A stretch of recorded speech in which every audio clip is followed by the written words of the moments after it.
Here I will show how to insert a part into a design and then place it at a specific position. So I find the part I want, which is just another C channel, and I right click and say insert into current design. And the part comes in, and the first thing I want to do is orient it to approximately where I want it to be. There are two main tools we'll use in Move Copy. The first is Free Move, which you just saw. This I can move, translate in any direction, or rotate around any axis. I'm going to put that back to 0. When we want to move a part to a specific point, we will use point-to-point move. Here I can select a point on one part and move it to a specific point on another part.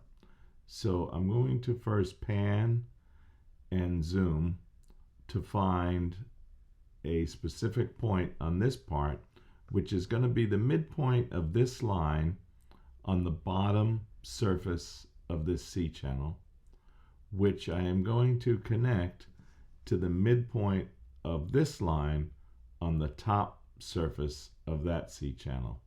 Now when I click this one, the part should move. The whole is now perfectly aligned. I've put these two parts together. I'll click OK and zoom out. Let's go ahead and do one more quickly. Insert into current design. I like to flip the part. As a drive base, I would like to have the C channels face to face. So I'm going to first rotate 180 degrees.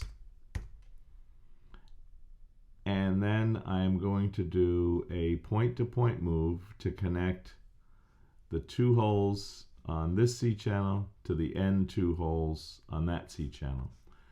So I'm going to say point-to-point. I'm going to find the point that is the midpoint of this line on the top of this C channel and move it to the midpoint of this line on the bottom of this C channel and say OK. We can click home, and now we're beginning to have multiple parts put together.